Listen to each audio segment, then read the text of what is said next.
உட்காரு.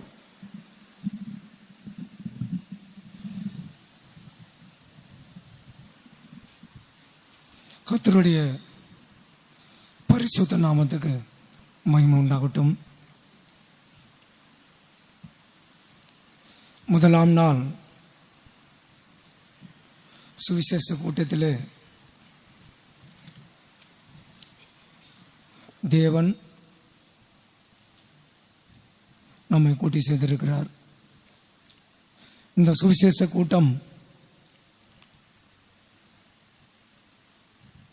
நம்முடைய வாழ்க்கையில் ஒரு முக்கியமான ஒரு கூட்டமாய் காணப்படுகிறது. எத்தனையோ பேர் சுவிசேஷ கூட்டம் என்று சொல்லும் பொழுது இந்த சுவிசேஷ கூட்டம் இது புதிய ஆத்துமாக்களுக்கு தான், எங்களுக்கு இல்லை என்று எத்தனையோ பேர் அவர்கள் நிர்விசாரமாய் காணப்படுகிறார்கள். சுவிசேஷ கூட்டம் என்று சொல்லும் பொழுது சுவிசேஷம் என்பது நமக்கு எல்லாருக்கும் தேவைதான். எத்தனையோ பேர் இந்த நாட்களில் அவர்கள் நமக்கு தேவையில்லை என்று நினைக்கிறார்கள். பிரியமானவர்களே, நம்முடைய வாழ்க்கையில் எல்லாமே நமக்கு தேவை. ஏனென்றால் இந்த பூமியில் நாம் ஜீவித்து கொண்டிருக்கிறோம். இந்த பூமியில் ஜீவித்து கொண்டிருக்கிறதான நமக்கு ஒவ்வொரு பகுதியும் நமக்கு தேவையாய் காணப்படுகிறது. தேவை என்பது நம்முடைய வாழ்க்கையில் இல்லை, எல்லாமே நமக்கு தேவை. ஏனென்றால் தேவன் நமக்கு எல்லாவற்றையும் அவர் போதித்து அவர் நடத்துகிறார் என்று நாம் பார்க்கிறோம். கர்த்தருடைய பரிசுத்த நாமத்துக்கு மகிமை உண்டாகட்டும்.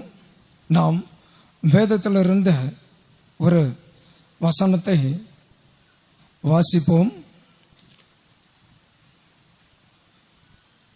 வேதத்தில் இருந்து முதலாம் தீமோத்தேயு புஸ்தகம்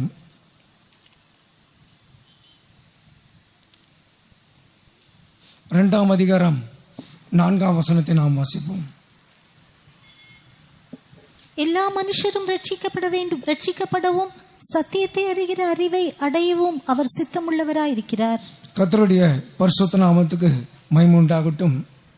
எல்லா மனிதனும் ரட்சிக்கப்பட வேண்டும் என்பதுதான் தேவனுடைய பெரிதான ஒரு நோக்கமாய் காணப்படுகிறது. இந்த கூட்டம் வைத்ததான முக்கியமான காரணம் என்னவென்றால், மனிதர்கள் எல்லாரும் ரட்சிக்கப்பட வேண்டும். இந்த பூமியில் பார்க்கும் பொழுது ஒவ்வொரு மனிதனும் தன்னுடைய வாழ்க்கையில் அவன் ரட்சிக்கப்பட வேண்டும் என்பதுதான் தேவனுடைய பெரிதான திட்டமாய் காணப்படுகிறது. தேவனுடைய திட்டம் என்னவென்றால், மனிதன் அவன் ரட்சிக்கப்பட வேண்டும். ஆனால் இந்த நாட்களில் எத்தனையோ பேர் ரட்சிப்பு என்பது சொல்லும் பொழுது அவர்கள் ஏதோ ஒரு சாதாரண விஷயமாய் அதை சொல்லுகிறார்கள். எத்தனையோ பேர் கேட்டால் நான் ரட்சிக்கப்பட்டேன் என்று அவர்கள் சொல்லுகிறார்கள். கர்த்தருக்கு ஸ்தோத்திரம். ஏனென்றால் ரட்சிப்பு என்பது நம்முடைய வாழ்க்கையில் அது ஒரு பெரிதான ஒரு பகுதியாய் காணப்படுகிறது என்று நாம் வேதத்திலிருந்து நாம் படிக்க போகிறோம். கர்த்தருக்கு ஸ்தோத்திரம். ஏனென்றால் இந்த ரட்சிப்பு என்பது மனிதன் தன்னுடைய வாழ்க்கையிலே அவன் உணர வேண்டும். எத்தனையோ பேர் அவர்கள் விசுவாசிகளாய் இருந்தாலும் உங்களுக்கு இந்த கடைசி ரட்சிப்பை நீங்கள் பெற்றுக்கொள்ள வேண்டும். ரட்சிப்பு என்பது மனிதனுடைய வாழ்க்கையில் அவன் ஒவ்வொரு நாளும் கூட அந்த அனுபவத்துக்குள்ளாக அவன் வர வேண்டும். அப்பொழுதுதான் அவனுடைய வாழ்க்கையோட முடிவு என்பது அது பூர்ணமாய் காணப்படுகிறது. கர்த்தருக்கு ஸ்தோத்திரம். ஏனென்றால் இந்த நாட்களில் தேவன் கூட இந்த ரட்சிப்பை குறித்து அவர் நம்மோடு அவர் பேசிக்கொண்டிருக்கிறார். கர்த்தருக்கு ஸ்தோத்திரம். பரிசுத்த ஆவியானவர் கூட இந்த பூமியில பார்க்கும்போது அவர் செய்கிறதான காரியம் என்னவென்றால், அவர் முதலாவது அவர் பாவத்தை குறித்து தான் அவர் உணர்த்துகிறார் என்று நாம் யோவான் சுவிசேஷத்தில் நாம் படிக்கிறோம். யோவான் சுவிசேஷம் 16ஆம் அதிகாரம் 8ஆம் வசனத்தில் நாம் பார்க்கும் பொழுது, அவர் வந்து பாவத்தை குறித்தும் நீதியை குறித்தும் நியாய தீர்ப்பை குறித்தும் உலகத்தை கண்டித்து உணர்த்துவார். கர்த்தருடைய பரிசுத்த நாமத்துக்கு மகிமை உண்டாகட்டும். இங்கு பரிசுத்த ஆவியானவர் முதலாவதாக அவர் பாவத்தை குறித்து அவர் கண்டித்து உணர்த்துகிறார் என்று நாம் பார்க்கிறோம். அப்போ பரிசுத்த ஆவியானவர் செய்கிறதான ஒரு காரியம் என்னவென்றால், முதலாவது அவர் பாவத்தை குறித்து அவர் உணர்த்துகிறார். இரண்டாவது நீதியை குறித்து அவர் உணர்த்துகிறார். மூன்றாவது அவர் நியாய தீர்ப்பை குறித்து கூட அவர் எச்சரிக்கிறார், கண்டித்து உணர்த்துகிறார் என்று நாம் பார்க்கிறோம். அப்போது முதலாவது பகுதி என்றால் இந்த பாவம் என்று நாம் பார்க்கிறோம். கர்த்தருக்கு ஸ்தோத்திரம். ஏனென்றால் இந்த பூமியானது முதலாவது இது பாவத்தில் காணப்படுகிறது. மனிதன் என்று சொல்லும் பொழுது இந்த மனிதன் பாவத்திலே அவன் ஜீவித்து கொண்டு இருக்கிறான் என்பதுதான் முக்கியமான ஒரு பகுதியாய் காணப்படுகிறது. இந்த பூமியிலே ஜீவிக்கிறதான ஒவ்வொரு மனிதனும் தன்னை பாவி என்று அவன் ஒத்துக்கொண்டு அவன் மனம் திரும்ப வேண்டும். இதுதான் கர்த்தராகிய இயேசு கிறிஸ்து அவர் இந்த பூமியிலே சொன்னதான முதலாவது காரியம். ஆனபடினால்தான் வேதத்தில் கூட நாம் பார்க்கும் பொழுது மனிதர்கள் எல்லாரும் அவன் மனம் திரும்ப வேண்டும் என்பதுதான் தேவனுடைய முக்கியமான ஒரு பகுதியாய் அது காணப்படுகிறது. இந்த பூமியில பிறந்த ஒவ்வொரு மனிதனும் அவன் முதலாவது மனம் திரும்ப வேண்டும். மனம்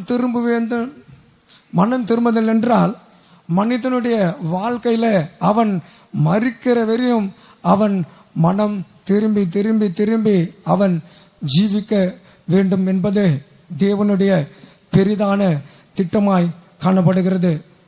அதே சமயத்தில் இந்த மனிதன் பாவத்தினால் அவன் கெட்டு போனான் என்று கர்த்தருடைய வசனமானது நமக்கு அது போதிக்கிறது. ஆனபடினால வேதத்தில் நாம் பார்க்கிறோம். யோவான் சுவிசேஷம் 3ஆம் அதிகாரத்தில் நாம் பார்க்கும் பொழுது படிங்க அந்த வசனம் 16. இல்லை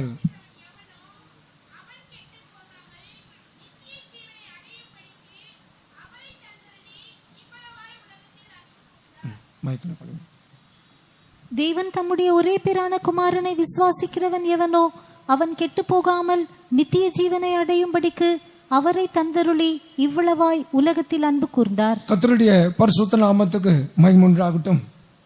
இங்கு பார்க்கும் பொழுது மனிதன் அவன் கெட்டு போனான் என்று பார்க்கிறோம்.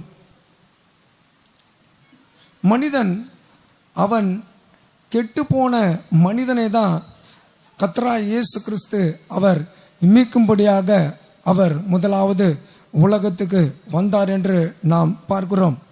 மனிதன் எல்லாரும் கூட அவன் கெட்டு போன ஒரு நிலவரத்தில் அவன் காணப்படுகிறான். பிதாவாகிய தேவன் முதலாவது எந்த ஒரு மனிதனும் கெட்டு போகக்கூடாது என்பதற்காக தான் கர்த்தராகிய இயேசு கிறிஸ்துவை அவர் பூமிக்கு அனுப்பி வைத்தார். ஏனென்றால் இந்த பூமியானது முதலாவது அது கெட்டு போயிற்று என்று நாம் பார்க்கிறோம்.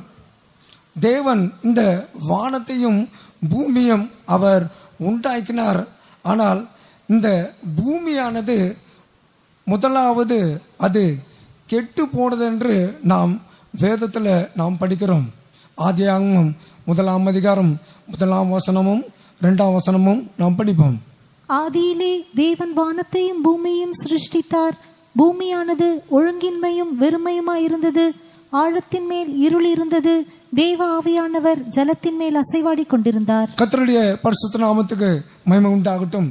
இங்கு பார்க்கும் பொழுது தேவன் முதலாவதாக வானத்தையும் பூமியையும் அவர் உண்டாக்கினார் என்று வேதத்தில் நாம் பார்க்கிறோம். முதலாவது அவர் இந்த வானத்தையும் பூமியும் அவர் உண்டாக்கும் பொழுது தேவன் அவர் சாதாரணமாய் சிருஷ்டிக்கவில்லை, அதை நன்றாக தான் அவர் சிருஷ்டித்தார். ஆனால் இங்கு நாம் பார்க்கிறோம் 2ஆம் வசனத்தில் நாம் படிக்கும் பொழுது அது படிங்க அந்த வசனம். பூமியானது ஒழுங்கின்மையும் வெறுமையுமாயிருந்தது, ஆழத்தின் மேல் இருள் இருந்தது, தேவ ஆவியானவர் ஜலத்தின் மேல் அசைவாடி கொண்டிருந்தார். கர்த்தருடைய பரிசுத்த நாமத்துக்கு மகிமை உண்டாகட்டும். இங்கு இந்த பூமியானது அது வெறுமையாகவும் அது காணப்பட்டது என்று நாம் பார்க்கிறோம். தேவன் சிருஷ்டிக்கும் பொழுது எல்லாவற்றையும் மகிமையாய் அவர் சிருஷ்டித்தார். வானமும் பூமியும் அவர் சிருஷ்டிக்கும் போது மகிமையாக தான் அவர் சிருஷ்டித்தார். ஆனாலும் அங்கு பார்க்கும் பொழுது இந்த பூமியானது அது மிகவும் மோசமான ஒரு நிலவரத்தில் காணப்படுகிறது. ஏனென்றால் அந்த பூமியில நாம் பார்க்கும்போது மறுபடியும் கூட அதை படியுங்கள் அந்த வசனம் 2ஆம் வசனத்தை. பூமியானது ஒழுங்கின்மையும் வெறுமையுமாயிருந்தது, ஆழத்தின் மேல் இருள் இருந்தது, தேவ ஆவியானவர் ஜலத்தின் மேல் அசைவாடி கொண்டிருந்தார். கர்த்தருக்கு ஸ்தோத்திரம்.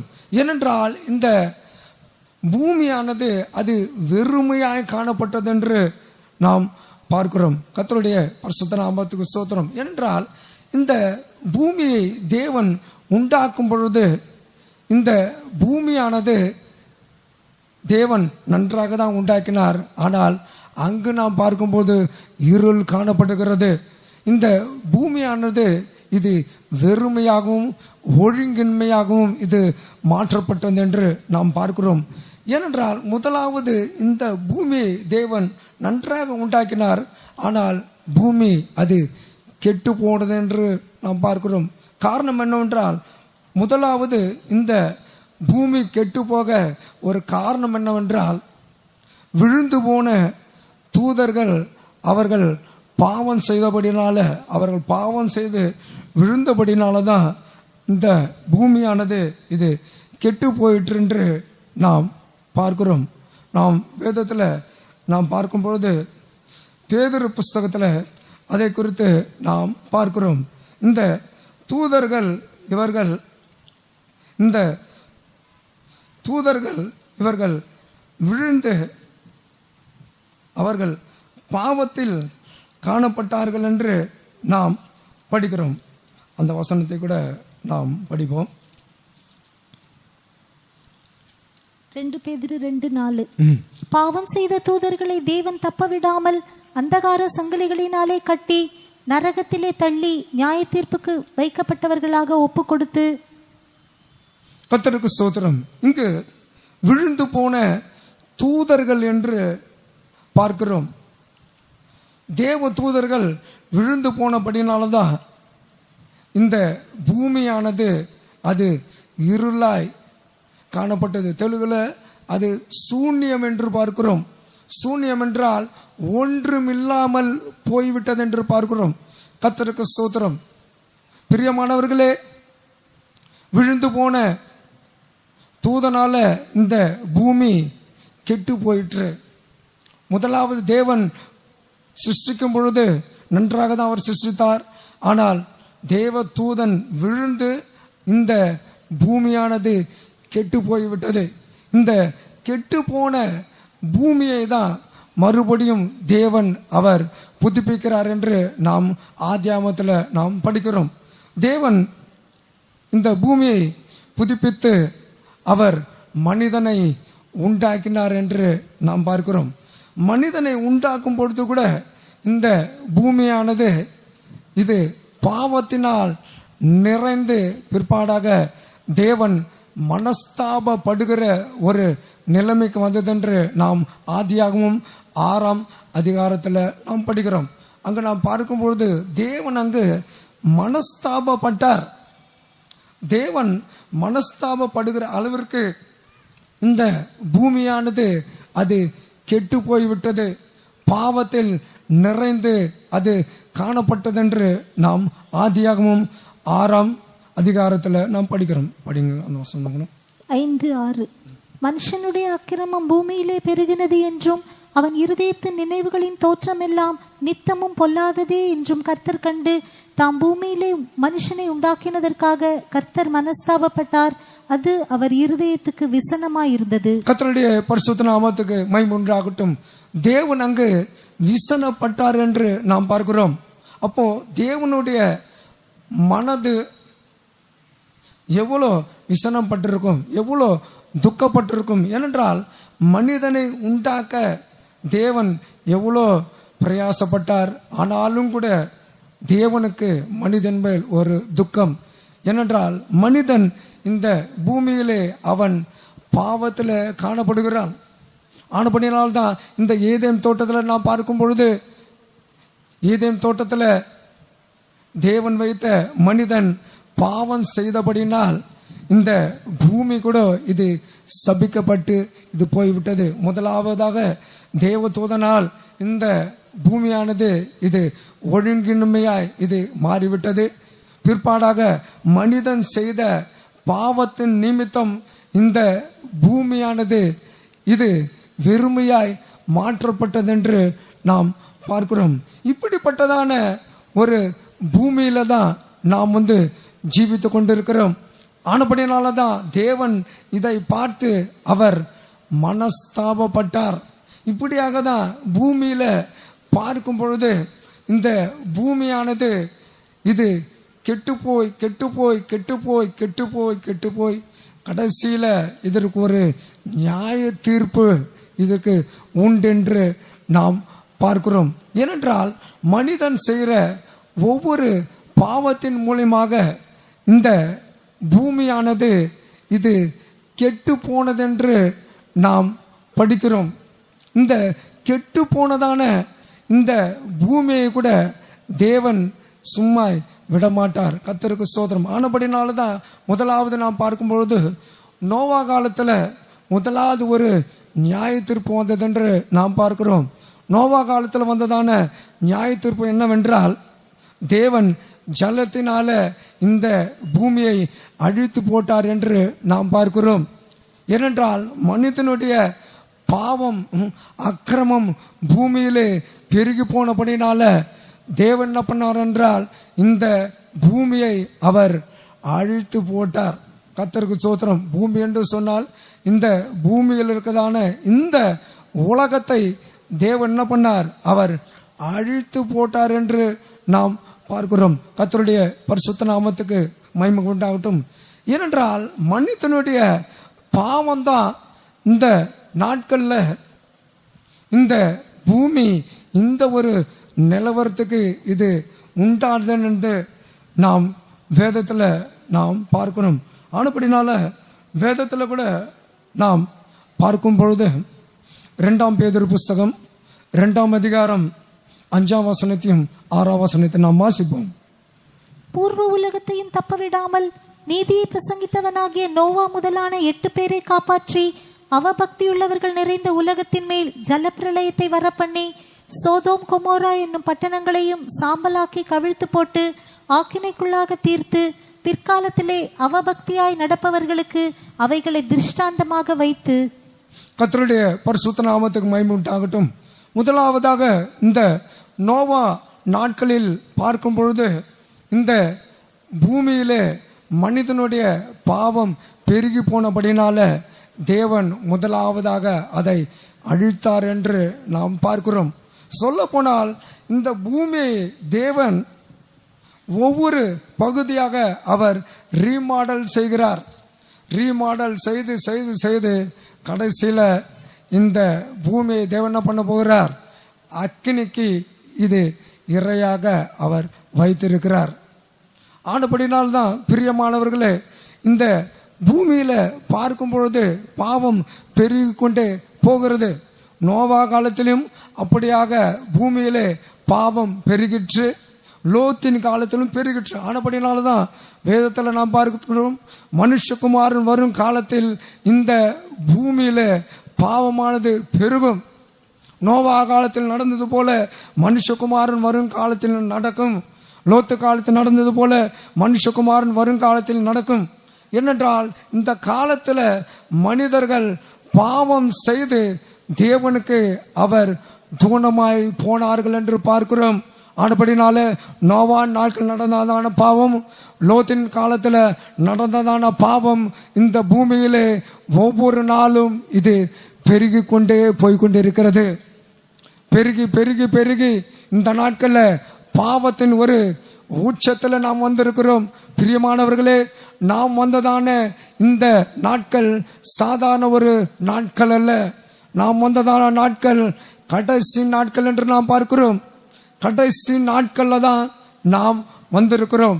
இந்த கடைசி நாட்கள்ல நம்முடைய வாழ்க்கையை நாம் சரிபடுத்தி கொண்டால் தேவன் நம்மளை பாதுகாப்பார். அவருடைய வருகையை நம்மளை கொண்டு போவார். இந்த நாட்கள்ல நாம் நம்முடைய வாழ்க்கையை சரிப்படுத்தாமல் அப்படியாக இந்த பூமியிலே பாவத்தோடு ஒத்துப்போய் நாம் ஜீவித்து கொண்டிருந்தால் ஒரு நாள் தேவனுடைய நியாய தீர்ப்பானது இந்த பூமியிலே வரும். ஆனபடினால எந்த ஒரு மனிதனும் அவர்கள் தப்பித்துக் கொள்ள முடியாது. இந்த நாட்களில் எத்தனையோ பேர் சொல்லுகிறார்கள், நான் தப்பித்துக் கொள்வேன். தப்பித்துக் கொள்ள உன்னால் முடியாது. ஏனென்றால் தேவனுடைய நியாய தீர்ப்பு அது வேதத்தில் நாம் பார்க்கும்போது அது கண்ணியை போல வரும். அது ஒரு கண்ணியை போல வரும் என்று நாம் லூக்கா சுவிசேஷத்தில் நாம் படிக்கிறோம். லூக்கா சுவிசேஷம் 21 அதிகாரம் படிங்க அந்த வசனம்.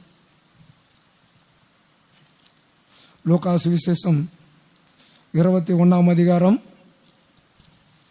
35. பூமியிலெங்கும் குடியிருக்கிற அனைவர் மேலும் அது ஒரு கண்ணியை போல வரும். பூமியில் இருக்கதான எல்லாரும் மேலும் ஒரு கண்ணியை போல வரும் என்று நாம் பார்க்கிறோம். ஆனபடினால்தான் இந்த பூமியில பார்க்கும் பொழுது பாவமானது ஒவ்வொரு நாளும் இது பெருகி கொண்டே போகிறது. மனிதனால் இந்த பூமியில ஒன்றும் கட்டுப்படுத்த முடியவில்லை. பிரியமானவர்களே, எத்தனையோ பேர், எத்தனையோ சயின்டிஸ்ட் கூட இந்த பூமி அழியும் என்று அவர்கள் சொல்லிக் கொண்டிருக்கிறார்கள். எத்தனை பேர் சொன்னாலும் வேதம் சொல்லுகிறது இந்த பூமியானது இது அக்கினிக்கு இரையாய் காணப்படுகிறது என்று நாம் வேதத்தில் நாம் படிக்கிறோம். வேதத்தில் நாம் படிக்கும்பொழுது 2 பேதுரு 3 அதிகாரம் 7 வசனத்தில் நாம் படிக்கும்பொழுது, இப்பொழுது இருக்கிற வானங்களும் பூமியும் அந்த வார்த்தையினாலேயே அக்கினிக்கு இரையாக வைக்கப்பட்டு தேவ பக்தி இல்லாதவர்கள் நியாயம் தீர்க்கப்பட்டு அழிந்து போகும் நாள் வரைக்கும் காக்கப்பட்டிருக்கிறது. கர்த்தருடைய பரிசுத்த நாமத்துக்கு மகிமை உண்டாகட்டும். இந்த பூமியானது இது அழிக்கப்பட்டு போவோம். ஆனபடினால்தான் அக்கினிக்கு இரையாய் காணப்படுகிறது. இந்த நாட்களில் எத்தனையோ பேர் இதை குறித்து உணராமல் காணப்படுகிறார்கள். பிரியமானவர்களே, நீங்கள் உணராமல் போனால் கடைசியில் தேவனுடைய நியாய தீர்ப்பு வரும். என்றால் கடைசி நாட்களில் மனிதனுக்கு உணர்வு இருக்காது என்று தான் வேதம் சொல்லுகிறது. நோவா காலத்தில் பார்க்கும் பொழுது மனிதர்கள் உணர்வில்லை. லோத்து காலத்தில் பார்க்கும்போது உணர்வில்லை. மனுஷகுமாரன் வரும் காலத்தில் பார்க்கும்போது மனிதனுக்கு உணர்வு இல்லை என்று நாம் பார்க்கிறோம். மனிதன் உணர்வில்லாமல் ஜீவித்துக் கொண்டிருக்கிறான். வேதத்தில் கூட நாம் பார்க்கும்போது ஏசாயா புஸ்தகம் 1 அதிகாரம் 3 வசனத்தில் நாம் பார்க்கும் பொழுது, ஏசாயா 1 அதிகாரம் 3 வசனம், மாடு தன் எஜமானையும் கழுதை தன் ஆண்டவனின் முன்னணையையும் அறியும், இஸ்ரவேலோ அறிவில்லாமலும் என் ஜனம் உணர்வில்லாமலும் இருக்கிறது என்றார். கர்த்தருக்கு ஸ்தோத்திரம். இங்கு பார்க்கும்போது ஜனங்களுக்கு உணர்வில்லை என்று நாம் பார்க்கிறோம்.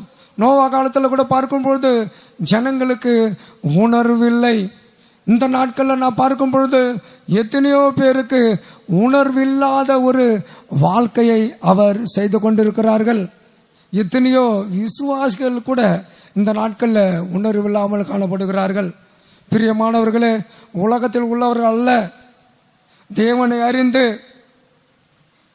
ரட்சிக்கப்பட்டு ஞானஸ்தானம் பெற்று அபிஷேகம் பெற்ற எத்தனையோ பேர் இந்த நாட்கள்ல உணர்வு இல்லாமல் காணப்படுகிறார்கள்.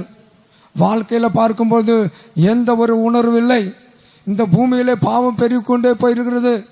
இந்த பாவத்தோடு சேர்ந்து அவர்களும் ஜீவிக்கும்படியாய் பிரயாசப்படுகிறார்கள். உணர்வில்லாத ஒரு வாழ்க்கையை இந்த நாட்கள்ல அவர்கள் செய்து கொண்டிருக்கிறார்கள். கர்த்தருக்கு ஸ்தோத்திரம். ஏனென்றால் உணர்வில்லாத ஒரு வாழ்க்கையை அவர்கள் செய்து செய்து செய்து செய்து செய்து கடைசியில தேவனுடைய நியாய தீர்ப்புக்கு அவர் பங்குள்ளவர்களாய் அவர்கள் மாறுகிறார்கள் என்று நாம் பார்க்கிறோம். கர்த்தருக்கு ஸ்தோத்திரம். ஆனபடினால்தான் இந்த கடைசி நாட்கள்ல நம்ம எல்லாருக்கும் ஒரு உணர்வு வேண்டும்.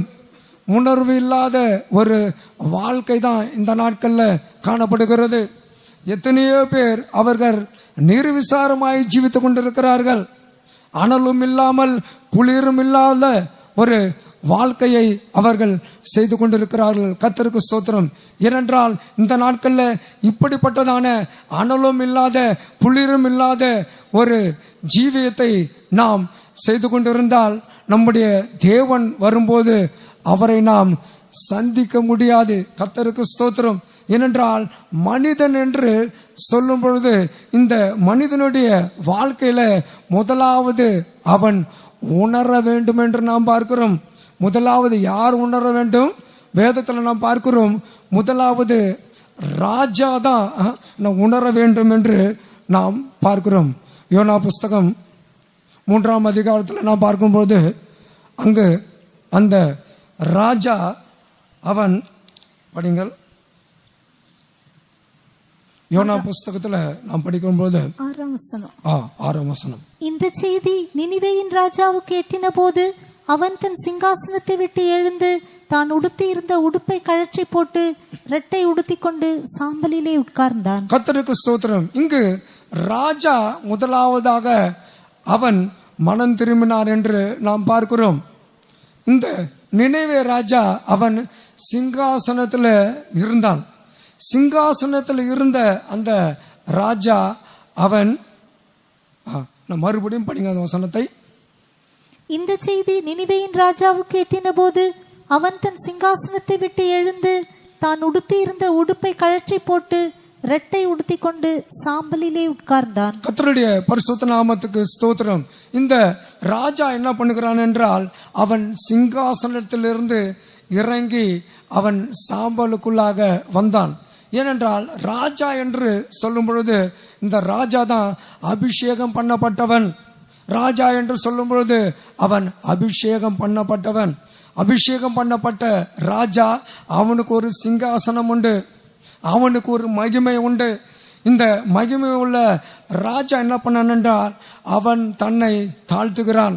அவன் தாழ்த்தி முதலாவது அவன் தன்னுடைய வஸ்திரங்களை கழிந்து அவன் என்ன பண்ணுகிறான், அவன் இருப்பு அது ரெட்டு உடுத்தி கொள்கிறான். ரெட்டு என்று சொல்லும் பொழுது அதுதான் வேற பாஷையில் பார்க்கும்போது அது கோணி கோணி கோணி பட்டா என்று சொல்கிறார்கள். நம்ம காலுக்கு போடுறோம் பாருங்க கோணி, சாக்கு சாக்கு சாக்கு. கர்த்தருக்கு ஸ்தோத்திரம். அப்படிப்பட்டதான அந்த வஸ்திரத்தை அவன் உடுத்தி கொண்டு கடைசியில அவன் சாம்பலுக்குள்ளாக வர வேண்டும். பிரியமானவர்களே, இந்த நாட்களில் நாம் விசுவாசியாக இருக்கலாம். ஆனாலும் கூட நாம் முதலாவது என்ன பண்ண வேண்டும், நம்மை நாமே தாழ்த்த வேண்டியவர்களாக காணப்படுகிறோம். ஏனென்றால் முதலாவது தாழ்த்த வேண்டியது யார் என்றால் ராஜா தான் தாழ்த்த வேண்டும். ஏனென்றால் அபிஷேகம் பற்ற எத்தனையோ பேர் இந்த நாட்களில் தன்னை தாழ்த்தாமல் ஜீவித்துக் கொண்டிருக்கிறார்கள். எத்தனையோ விசுவாசிகள் இந்த நாட்களில் பார்க்கும்போது அவர்கள் சபைக்கு வருகிறார்கள். ஏதோ ஒரு சாதாரண ஒரு வாழ்க்கை அவர் வாழ்கிறார்கள். வேலை செய்கிறார்கள், தசமமாக கொடுக்கிறார்கள், காணிக்கை கொடுக்கிறார்கள். சொன்ன போனால் பரிசருடைய ஒரு ஜீவியம் தான் அவர் செய்து கொண்டிருக்கிறார்கள். தசமாக கொடுக்கிற, உபவாசம் இருக்கிற எல்லாம் கரெக்டு தான். ஆனாலும் கூட பிரியமானவர்களே, எத்தனையோ பேர் தன்னை தாழ்த்தாமல் காணப்படுகிறார்கள். கூட்டத்துக்கு சரியாய் வரதில்லை, நிர்விசாரமாய் காணப்படுகிறார்கள். எத்தனையோ விசுவாசிகள் நினைக்கிறார்கள், இயேசு கிறிஸ்து வந்தால் நான் பரலோகம் போய்விடுவேன் என்று. கர்த்தருக்கு ஸ்தோத்திரம். இந்த நாட்கள்ல சபை கூடுதலை எத்தனையோ பேர் அவர்கள் விட்டு விட்டு காணப்படுகிறார் என்று வேதத்துல நாம் படிக்கிறோம். வேதத்துல நாம் படிக்கும்போது எபிரேயர் 10ஆம் அதிகாரத்தில் நாம் பார்க்கிறோம், சபை கூடுதலை சிலர் விட்டு விடுவது போல என்று நாம் பார்க்கிறோம். சபை கூடி வருதலை சிலர் விட்டு விடுகிறது போல நாமும் விட்டு விடாமல் ஒருவருக்கொருவர் புத்தி சொல்ல கடவோம். நாளானது சமீபித்து வருகிறதை எவ்வளவாய் பார்க்கிறீர்களோ அவ்வளவாய் புத்தி சொல்ல வேண்டும். ராஜா இப்படி காணப்படுகிறார், அபிஷேகமற்ற ராஜா. இவர் சபை கூடுதலுக்கு இந்த நாட்கள்ல வருகிறதில்லை. கர்த்தருக்கு ஸ்தோத்திரம். ஏனென்றால் எத்தனையோ பேர் முதலாவது அவர்கள் சபை கூடுதலுக்கு வருவதில்லை. எத்தனையோ பேர் சொல்லுகிறார்கள், அவர்கள் ரட்சிக்கப்படவில்லை, இவர்கள் ரட்சிக்கப்படவில்லை. முதலாவதாக நாம் ரட்சிக்கப்பட வேண்டும், நாம் ரட்சிக்கப்பட வேண்டும். ஒரு முறை ஒரு சகோதரர், ஒரு விசுவாசி, அந்த விசுவாசி அவர் நல்ல ஒரு விசுவாசி, அவர் சபைக்கு வந்து கொண்டிருந்தார். சபைக்கு அவர் வந்து கொண்டிருக்கும் பொழுது அவர் ஒரு கோழி வியாபாரம் செய்து கொண்டிருந்தார்.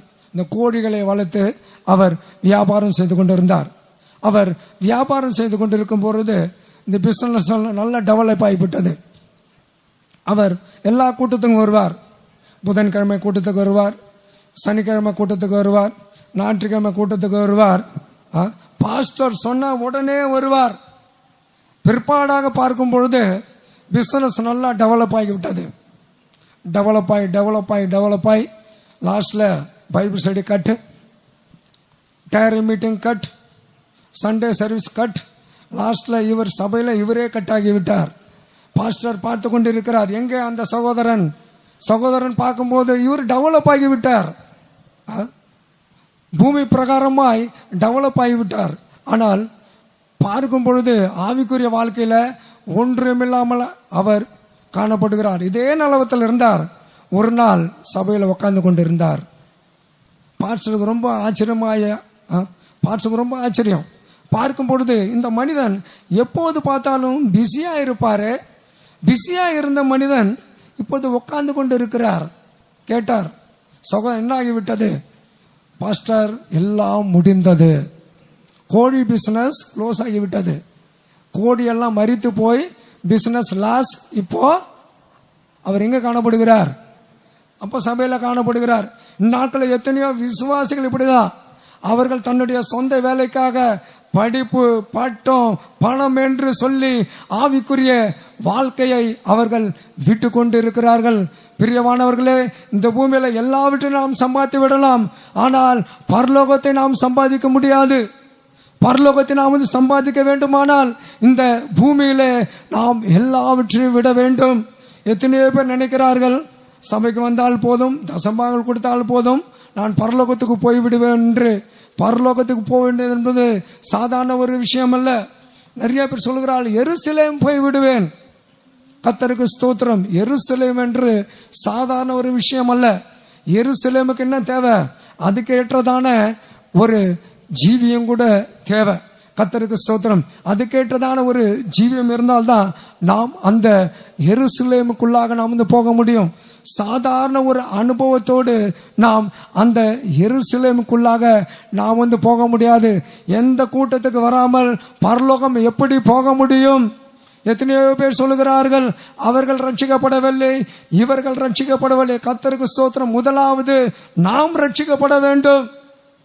ஆனப்படினால்தான் வேதத்தில் கூட நாம் பார்க்கும்போது வெளிப்படுத்துற சுவிசேஷத்துல நாம் பார்க்கிறோம், நீ ஆதி அன்பை விட்டா என்று நாம் பார்க்கிறோம். படிங்க வெளிப்படுத்தல் 2 அதிகாரம் 4ஆம் வசனம். ஆனாலும் நீ ஆதியில் கொண்டிருந்த அன்பை விட்டாய் என்று உன் பேரில் எனக்கு குறை உண்டு. கர்த்தருக்கு ஸ்தோத்திரம். ஆதியிலே கொண்ட அன்பை நீ விட்டு விட்டாய். கர்த்தருக்கு ஸ்தோத்திரம். அப்ப பாருங்க, எத்தனையோ பேர் ஆதியில் இருக்கிறதான அன்பை விட்டு விட்டார்கள். இந்த நாட்கள்ல எத்தனையோ பேர் அன்பை விட்டு விட்டார்கள். ஆதியில் இருந்த கிருபை.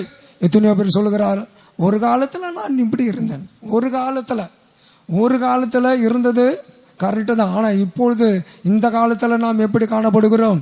தேவன் வந்து அந்த காலத்தை பார்க்க மாட்டார், இந்த காலத்தை தான் பார்ப்பார்.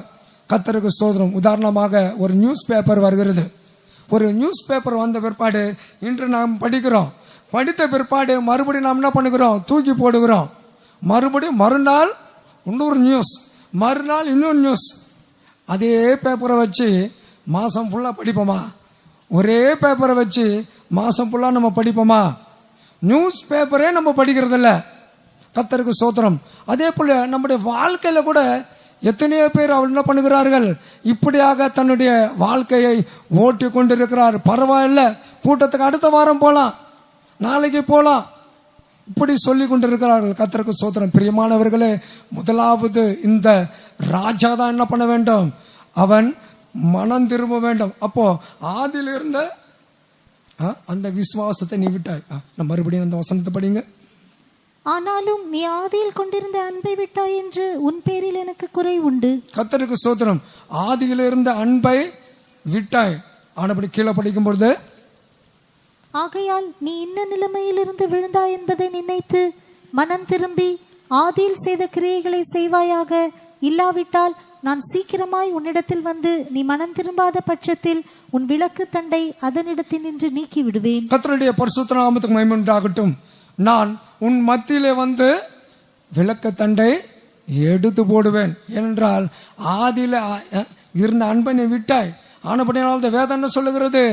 நீ மனம் திரும்ப வேண்டும். இது புதிய ஆத்துமாக்களுக்கு இல்ல, இங்கு சொல்லப்பட்டதான காரியம் ஆதி அன்புல இருந்த விசுவாசிகளை காட்டுகிறது. கர்த்தருக்கு ஸ்தோத்திரம். எத்தனையோ பேர் ஆதி அன்புல இந்த நாட்கள்ல இல்ல. எத்தனையோ பேர் சபைக்கு வருகிறார்கள், தவிர ஆதி அன்புல அநேகர் காணப்படாமல் பாருங்க, ஆதி அன்பு இல்லை. எத்தனையோ பேருக்கு அன்பே இல்லை. அன்பே இல்லாத நாட்களில் நாம் வந்து விட்டோம். பூமியில பாவம் பெருக பெருக அன்பு குறைந்து கொண்டே போகிறது. ஒரு காலத்தில் மனிதர்கள் அன்பாய் காணப்பட்டார்கள். இப்பொழுது அன்பு என்பது தூரமாய் போய் கொண்டிருக்கிறது. மனிதனுக்கு என்ன இல்லை? எல்லாம் இருக்கிறது. இந்த நாட்களில் பணம் உண்டு, பொருள் உண்டு, வேலை உண்டு, எல்லாமே உண்டு. ஆனால் எது இல்லை? கிறிஸ்துவின் அன்பு இல்லை. சபையில பார்க்கும் பொழுது கிறிஸ்துவின் அன்பு இல்லாதவர்களாய் எத்தனையோ பேர் காணப்படுகிறார்கள். கர்த்தருடைய பரிசுத்த நாமத்துக்கு மகிமை கொண்டாட்டம். ஆனபடினால முதலாவது நாம் மனம் திரும்ப வேண்டும். ஆனபடினால்தான் வேத வசனம் சொல்லுகிறது, மனம் திரும்புதல் என்பது அது எல்லாருக்கும் சம்பந்தப்பட்டது. ஒவ்வொரு நாளும் கூட நாம் மனம் திரும்பிதான் நாம் வந்து ஜீவிக்க வேண்டும். ஆனபடினால்தான் வேதத்தில் கூட நாம் பார்க்கும்போது யோவான் சொல்லுகிறார். யோவான் சொல்லும்போது முதலாவது தன்னுடைய சுவிசேஷத்தில் அவர் சொல்லுகிறார், மனம் திரும்புங்கள் என்று நாம் பார்க்கிறோம். மத்திய சுவிசேஷம் 3ஆம் அதிகாரத்தில் 1 வசனத்தில் நாம் என்ன படிக்கிறோம்? 2ஆம் வசனம், மனம் திரும்புங்கள், பரலோக ராஜ்யம் சமீபித்திருக்கிறது என்று பிரசங்கம் பண்ணினான். கர்த்தருக்கு ஸ்தோத்திரம். மனம் திரும்புங்கள். மறுபடியும் ஒரு வாட்டி, மனம் திரும்புங்கள், பரலோக ராஜ்யம் சமீபித்திருக்கிறது என்று பிரசங்கம் பண்ணினான். கர்த்தருடைய பரிசுத்த நாமத்துக்கு ஸ்தோத்திரம். மனம் திரும்புங்கள் என்று இங்கு நாம் பார்க்கிறோம். யோவான் சொல்லும் பொழுது முதலாவது சொல்லுகிறார், மனம் திரும்புங்கள். ஏனென்றால் பிரசங்கமே என்ன? மனம் திரும்ப வேண்டும். சுவிசேஷம் கூட்டம் என்றால் என்ன? மனம் திரும்ப வேண்டும். மனம் திரும்பாமல் நாம் போய்விட்டால் நம்முடைய வாழ்க்கையை திரும்பிவிடும். கர்த்தருக்கு ஸ்தோத்திரம். ஆனபடினால முதலாவது நாம் பார்க்கும்போது மனிதன் வந்து மனம் திரும்ப வேண்டும். இதற்காக அவன் மனம் திரும்ப வேண்டும் என்றால், தேவன் மனிதனுடைய பாவங்களை அவர் மன்னிக்கிற தேவனா இருக்கிறார். அதே சமயத்தில் வேதத்தில் நாம் பார்க்கிறோம், பழைய ஏற்பாட்டு காலத்தில் நாம் பார்க்கும் பொழுது அவர்களுடைய பாவங்கள் மூடப்பட்டதென்று நாம் சங்கீதம் 32ஆம் சங்கீதம் 1ஆம் வசனம், முதல் 2 வசனத்தில் நாம் படிக்கும் பொழுது படியுங்கள். எவனுடைய மீறுதல் மன்னிக்கப்பட்டதோ, எவனுடைய பாவம் மூடப்பட்டதோ அவன் பாக்கியவான். எவனுடைய அக்கிரமத்தை கர்த்தர் எண்ணாதிருக்கிறாரோ, எவனுடைய ஆவியில் கபடமில்லாதிருக்கிறதோ அவன் பாக்கியவான். கர்த்தருடைய பரிசுத்த நாமத்துக்கு ஸ்தோத்திரம். இங்கு நாம் பார்க்கும் பொழுது எவனுடைய பாவம் மூடப்பட்டதோ என்று நாம் பார்க்கிறோம். பழைய ஏற்பாட்டு காலத்தில் நாம் பார்க்கும் பொழுது மனிதனுடைய எல்லா பாவங்களும் அது மூடப்பட்டது என்று நாம் பார்க்கிறோம். ஆனபடினால்தான் அவர்கள் இந்த பூமியிலே பலி செலுத்தினார்கள். அவர் பூமியில பலி செலுத்தும் போது காளை, பிற்பாடு ஆட்டுக்கடா, புறா குஞ்சு என்று நாம் பார்க்கிறோம். இதை அவன் எதற்காக பலி செலுத்தினார்கள்? அவர்களுடைய பாவம் மூடும்படியாக தான். ஆனபடினால அவர்களுக்கு அந்த பரம தரிசனம் அவர்கள் பெற்றுக்கொள்ளாமல் போய்விட்டார்கள் என்று நாம் அந்த யூதா புஸ்தகத்தில் நாம் படிக்கிறோம். ஏனென்றால் அவர்கள் அந்த பரம கானானை, அந்த பரம ஈவை அவர்கள் பெற்றுக்கொள்ளாமல் போனார்கள் என்று நாம் யூதா புஸ்தகத்தில் நாம் படிக்கிறோம். படிங்க அந்த வசனத்தை.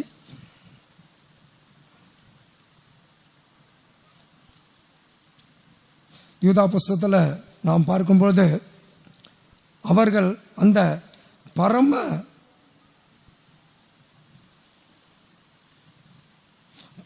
ஈவை அவர்கள் பெற்றுக்கொள்ளாமல் அவர்கள் போனார்கள் என்று நாம் படிக்கிறோம்.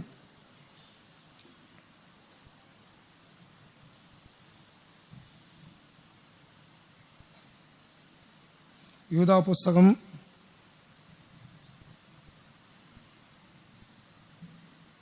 21 படிங்க. தேவனுடைய அன்பிலே உங்களை காத்துக்கொண்டு நித்திய ஜீவனுக்கு ஏதுவாக நம்முடைய கர்த்தராகிய இயேசு கிறிஸ்துவினுடைய இரக்கத்தை பெற காத்திருங்கள்.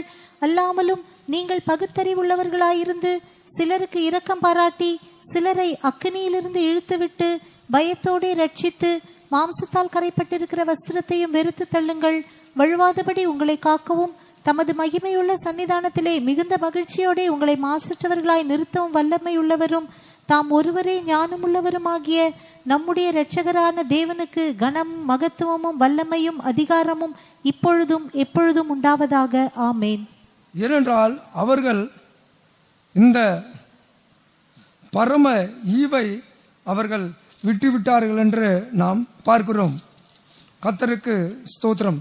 அப்போ பாருங்களேன், மனிதன் என்ன பண்ணான்டா, அவன் அந்த பரம ஈவை அவன் பெற்றுக்கொள்ளாமல் அவன் போய்விட்டான் என்று நாம் பார்க்கிறோம். ஏனென்றால் பழைய ஏற்பாட்டு காலத்தில் நாம் பார்க்கும் பொழுது மனிதன் செய்த ஒவ்வொரு பாவத்திற்காக மனிதன் என்ன பண்ணுகிறான், அவன் பலி செலுத்தினான். ஆனால் அவனுடைய பாவமானது மூடப்பட்டது என்று நாம் பார்க்கிறோம். மூடப்பட்ட நிலவரத்தில் தான் அவன் காணப்படுகிறான். ஆனபடினால்தான் மூடப்பட்ட ஒரு நிலவரத்தில் இருக்கும்போது அவர்கள் அந்த பரம ஈவை அவர்கள் பெறாமல் போய்விட்டார்கள் என்று நாம் எபிரேயர் புஸ்தகத்தில் அதை குறித்து நாம் பார்க்கிறோம்.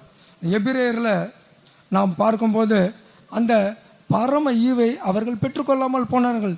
ஏனென்றால் மனிதன் அவன் இந்த பூமியிலே பாவம் செய்து அவன் ஜீவித்தான். ஆனால் அவனுடைய பாவமானது அது மூடப்பட்ட ஒரு நிலவரத்தில் காணப்பட்டது.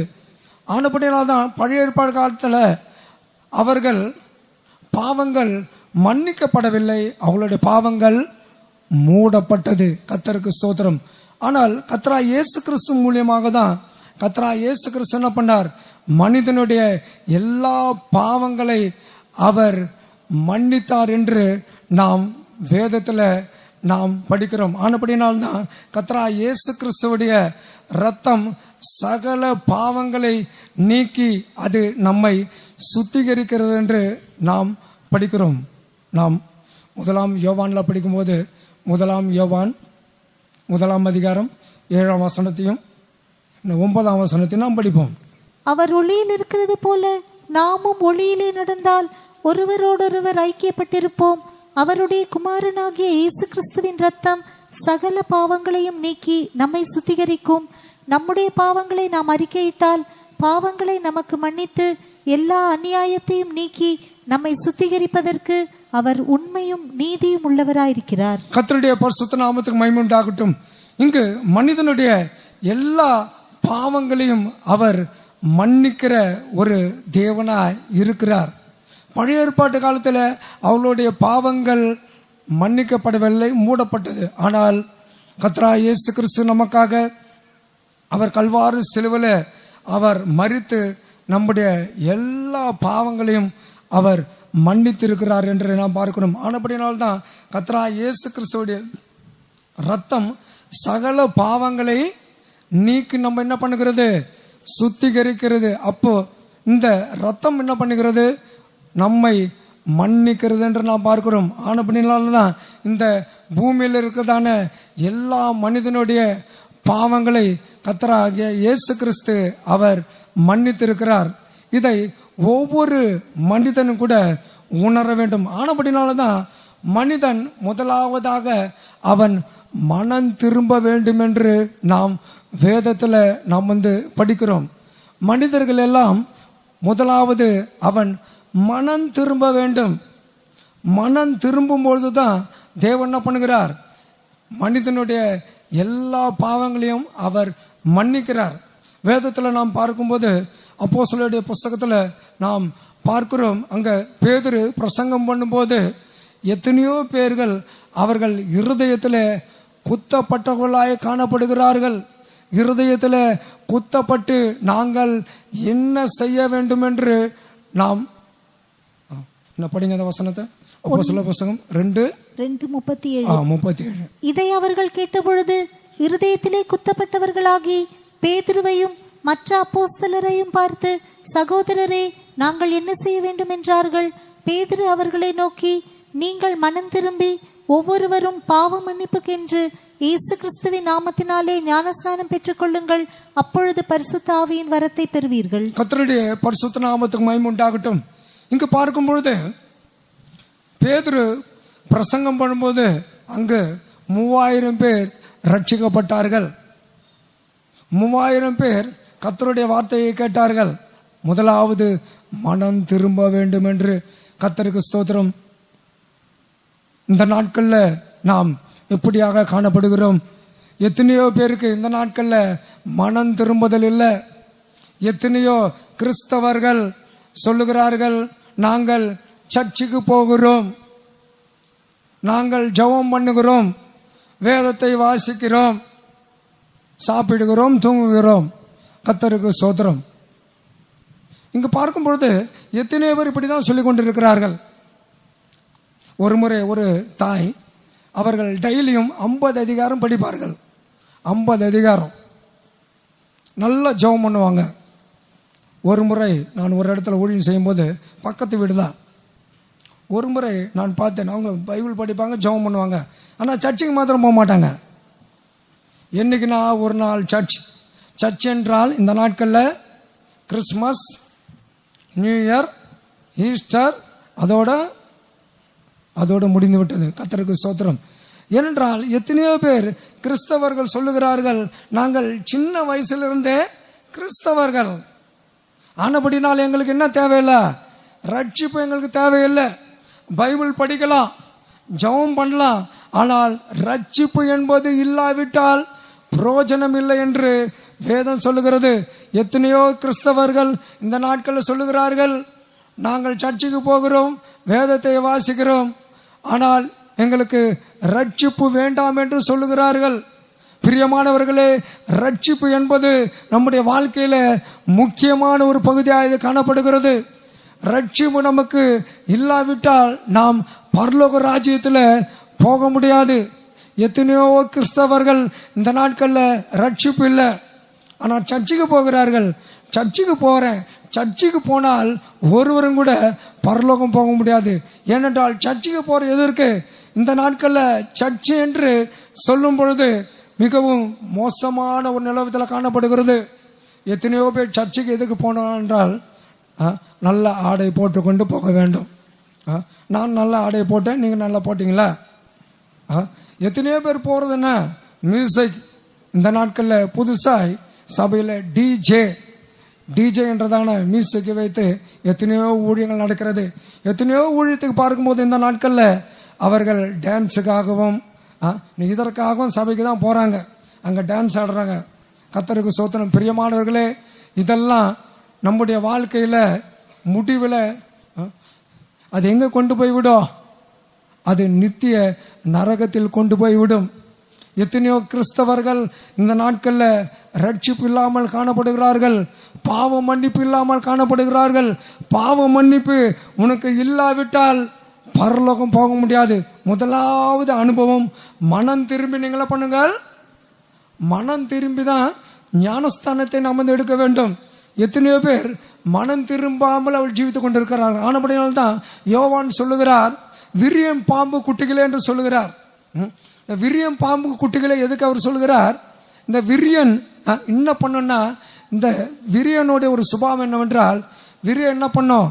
தன்னுடைய சட்டையை கழட்டும், ஆனால் விஷயத்தை கக்காது. ஆனபடியினால்தான் யோகான் சொல்லுகிறார், விரியம் பாம்பு குட்டிகளே, மனம் திரும்பல் ஏற்ற கனிகளை கொடுங்கள்.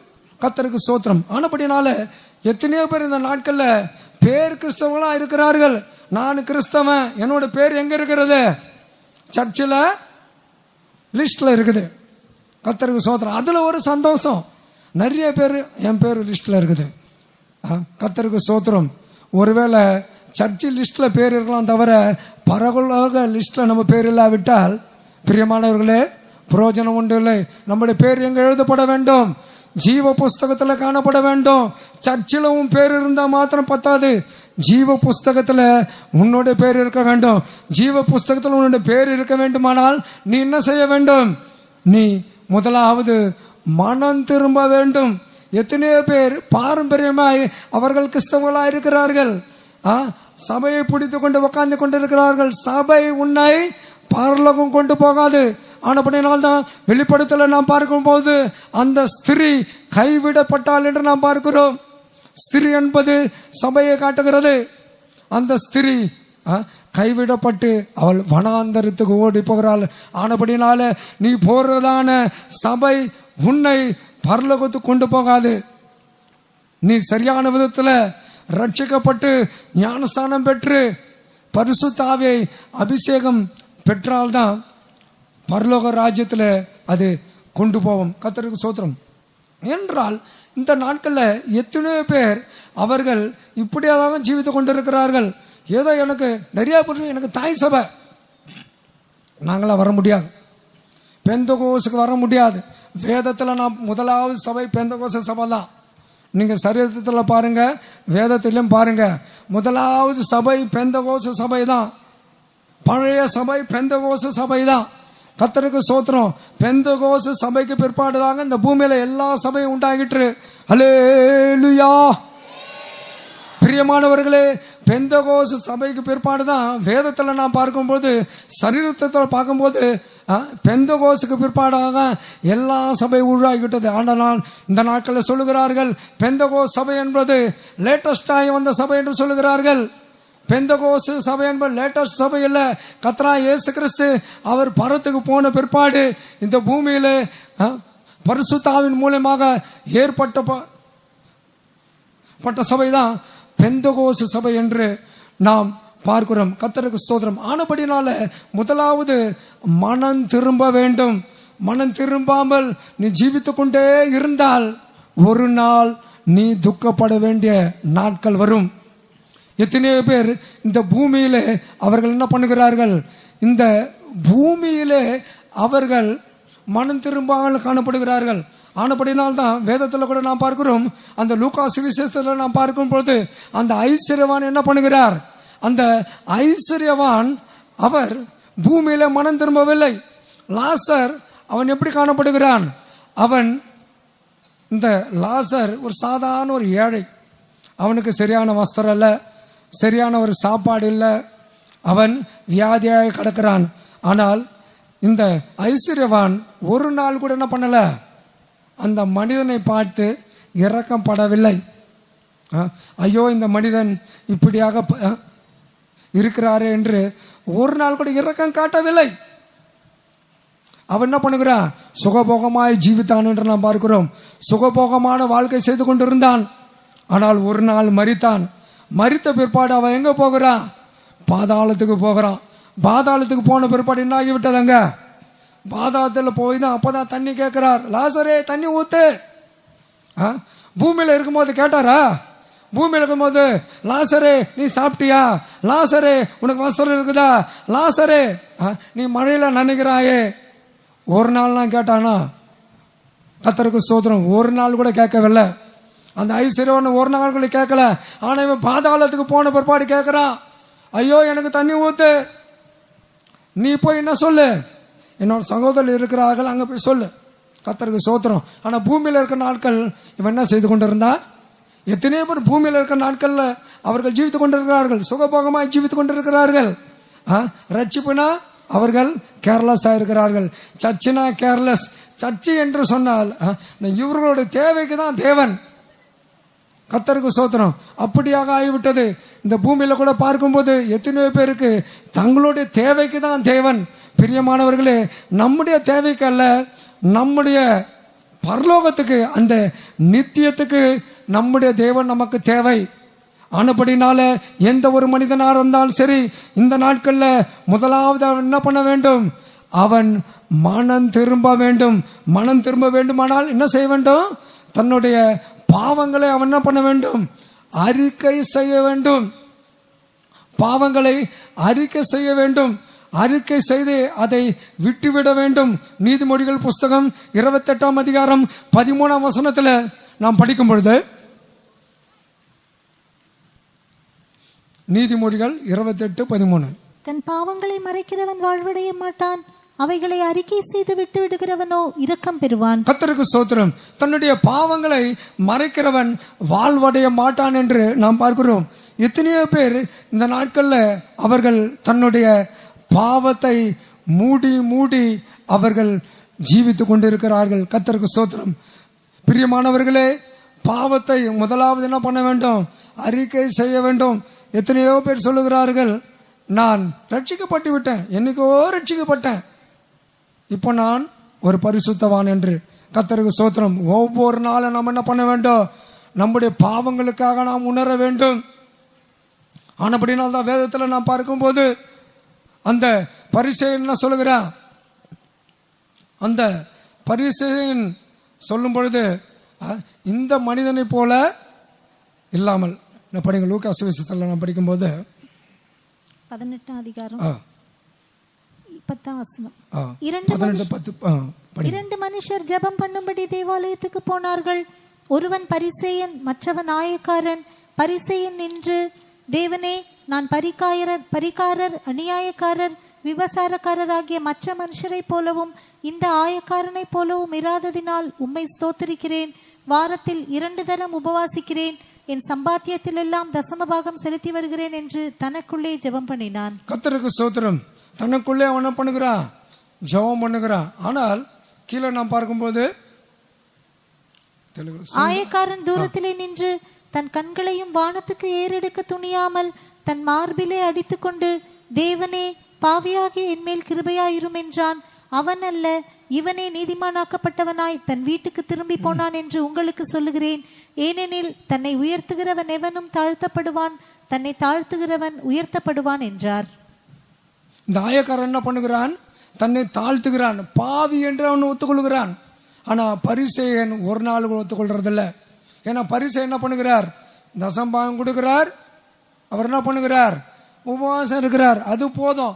தசம்பாகம் உபவாசம் இருந்தா எங்க போயிடலாம்? பரலோக ராஜ்யம் போயிடலாம். ஆனா இந்த ஆயக்காரன் என்ன பண்ணா? பாவி என்று ஒத்துக்கொண்டான். பாவி என்று ஒத்துக்கொண்டான்.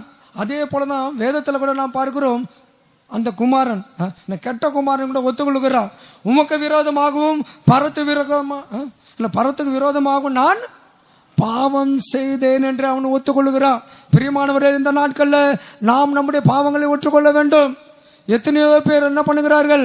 தன்னுடைய பாவங்களை ஒத்துக்கொள்றதில்ல, மறைத்து மறைத்து வைக்கிறார்கள். மறைத்து மறைத்து வைத்தால் ஒரு நாள் என்ன வேண்டும்? இந்த பாவமானது நமக்கு விரோதமாய் நம்மளே இதை அழித்து விடும். கர்த்தருக்கு ஸ்தோத்திரம். ஆனபடினால வேதம் என்ன சொல்லுகிறது? பாவங்களை ஒத்துக்கொள்ள வேண்டும். நாம் பாவி என்று சொல்ல வேண்டும். நிறைய பேருக்கு இந்த பிரஸ்டீஜ் ப்ராப்ளம். பிரஸ்டீஜ் ப்ராப்ளம் என்ன? நாம் பாவியா? கர்த்தருக்கு ஸ்தோத்திரம். வேதம் சொல்லுகிறது, எல்லாரும் பாவம் செய்து தேவனுடைய மகிமை இழந்து போனார்கள். 1 யோவான் 1:10 நாம் படிக்கும்போது படிங்கள். 1 யோவான், நாம் பாவம் செய்யவில்லை என்போமானால் நாம் அவரை பொய்யராக்குகிறவர்களாயிருப்போம், அவருடைய வார்த்தை நமக்குள் இராது. கர்த்தருக்கு ஸ்தோத்திரம். பாவம் நமக்கு இல்லை என்று சொன்னால் நாம் என்ன பண்ணுகிறோம்? பொய்யராய் மாற்றுகிறோம். அப்போ பாவம் என்பது நமக்குள் இல்லாவிட்டால் எந்த ஒரு மனிதனாலும் சரி, பரிசுத்த பவுல் சொல்லுகிறார், பாவியில பிரதான பாவி என்று சொல்லுகிறார். ஏனென்றால் நாம் தேவனுடைய சமூகத்தில் முதலாவது நாம் என்ன பண்ண வேண்டும்? பாவி என்பதை முதலாவது நாம் ஒத்துக்கொள்ள வேண்டும். கர்த்தருக்கு ஸ்தோத்திரம். பிரியமானவர்களே, நாம் இந்த நாட்கள்ல எந்த கூட்டத்தில் நாம் காணப்படுகிறோம்? வேதத்தில் நாம் பார்க்கும்போது 4 விதமான கூட்டத்தை குறித்து நாம் பார்க்கிறோம். இந்த 4 விதமான கூட்டத்தில் எந்த கூட்டத்தில் நாம் காணப்படுகிறோம் என்பதை நாம் தேவனுடைய சமூகத்தில் நம்மை நாமே தாழ்த்த வேண்டும் என்று நாம் பார்க்கிறோம். முதலாவதாக வேதத்தில் நாம் பார்க்கும்போது 4 கூட்டம் ஜனங்கள் காணப்படுகிறார்கள். அது பூமியில காணப்படுகிறார்கள், சபையில காணப்படுகிறார்கள். கர்த்தருக்கு ஸ்தோத்திரம். அப்போ எந்த கூட்டத்தில் நாம் காணப்படுகிறோம் என்பதை குறித்து நாம் சிந்திக்க வேண்டியவர்களா இருக்கிறோம். வேதத்தில் நாம் பார்க்கும்போது யோபின் புஸ்தகம் 9 அதிகாரம் 20-22 நாம் வாசிப்போம். நான் என்னை நீதிமானாக்கினாலும் என் வாயே என்னை குற்றவாளியாக்கும். நான் உத்தமன் என்று சொன்னாலும் நான் மாறுபாடானவன் என்று அது சாட்சி கொடுக்கும். ஒரு காரியம் உண்டு, அதை சொல்லுகிறேன், சன்மார்க்கனையும் துன்மார்க்கனையும் அவர் அழிக்கிறார். கர்த்தருக்கு ஸ்தோத்திரம். தேவன் சன்மார்க்கனையும் துன்மார்க்கனை என்ன பண்ணுகிறார்? அழிக்கிறார் என்று நாம் பார்க்கிறோம். முதலாவது நாம் பார்க்கும் பொழுது இங்கு துன்மார்க்கர் என்று நாம் பார்க்கிறோம். துன்மார்க்கர் இந்த பூமியிலே காணப்படுகிறார்கள். துன்மார்க்கர் என்று சொல்லும்போது இந்த பூமியிலே ஜீவிக்கிறதான மனிதர்கள் அவர்கள் துன்மார்க்கர் என்று நாம் பார்க்கிறோம். ஏனென்றால் அவர்கள் தேவனை அறியாதவர்கள் என்று நாம் பார்க்கிறோம். இந்த நாட்களில் எத்தனையோ பேர், பிரியமானவர்களே, எந்த கூட்டத்தில் நாம் காணப்படுகிறோம்?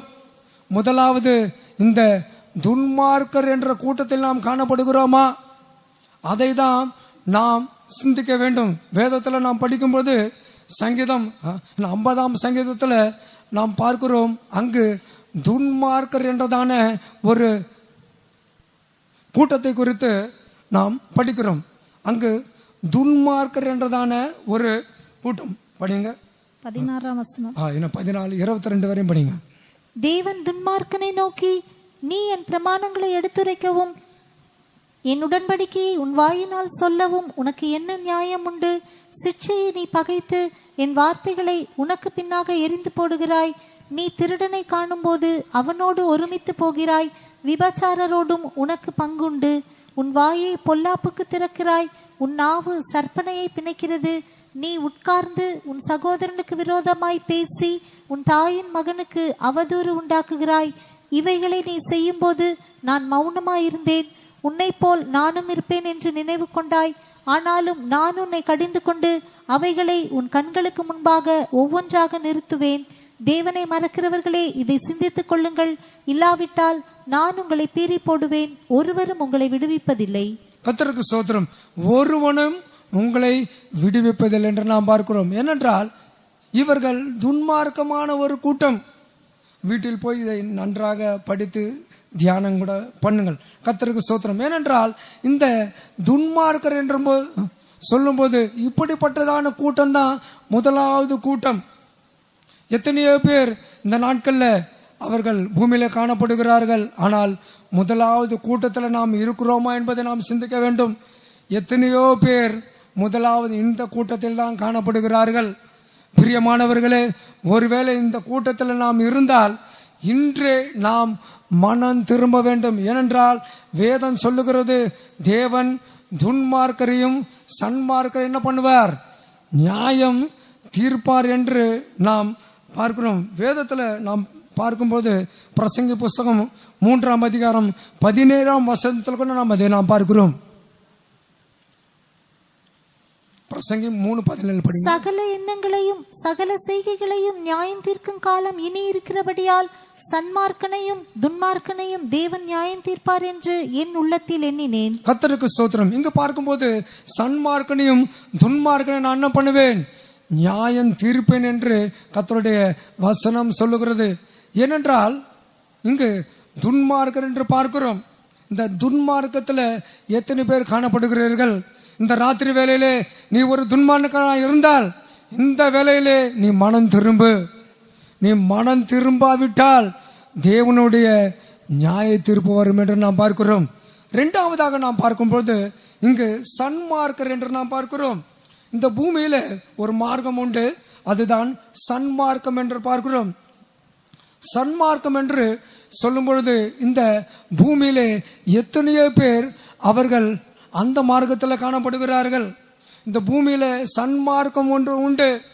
இந்த சன்மார்க்கம் என்றால் இவர்கள் எந்த ஒரு தீமை செய்யாதவர்கள், பாவம் செய்யாதவர்கள் அல்ல, தீமை செய்யாதவர்கள். கர்த்தருக்கு ஸ்தோத்திரம். தீமை என்றால் மற்றவர்களுக்கு தீமை செய்ய மாட்டார்கள், ஒரு எறும்பு கூட தீமை செய்ய மாட்டார்கள், வாயினால பேச மாட்டார்கள், வாயை மூடிக்கொண்டு இருப்பார்கள். கர்த்தருக்கு ஸ்தோத்திரம். சன்மார்க்கமே அப்படி போதிக்கிறது. சன்மார்க்கத்தில் பாருங்க, ஒரு சின்ன எறும்பை கூட என்ன பண்ண மாட்டார்கள், சாகடிக்க மாட்டார்கள், மற்றவர்களை அவர்கள் குறையாய் பேச மாட்டார்கள், அவர்கள் மற்றவர்கள் எந்த தீங்கும் செய்ய மாட்டார்கள். இதுதான் சன்மார்க்கம். ஆனால் இந்த வேதம் என்ன சொல்லுகிறது, சன்மார்க்கம் அழிப்பேன். எத்தனையோ பேர் சொல்லுகிறார்கள் பூமியிலே நல்ல மனிதன், நல்ல மனிதன். இந்த பூமியில் ஒரு நல்ல மனிதன் இருந்தார். யார் தெரியுமா? அப்துல் கலாம் என்றதான ஒரு மனிதன் நம்ம ஜனாதிபதியாகவும் இருந்தார். அவருடைய வாழ்க்கை சரித்திரம் நான் பார்த்தேன், மிகவும் ஆச்சரியப்பட்டு போனேன். அவருடைய வாழ்க்கை சரித்திரத்தை நீங்கள் ஒரு நாள் பார்த்தீங்கன்னா மிகவும் ஆச்சரியம். ரொம்ப படித்தால் நமக்கே பயம் உண்டாகிறது. ஏனென்றால் அப்படியாக வாழ்ந்தவர் தான் அவர். ஆனால் முடிவில் நாம் பார்க்கும்போது அது தேவனுக்கு தான் தெரியும். அவர் மரித்து விட்டார்.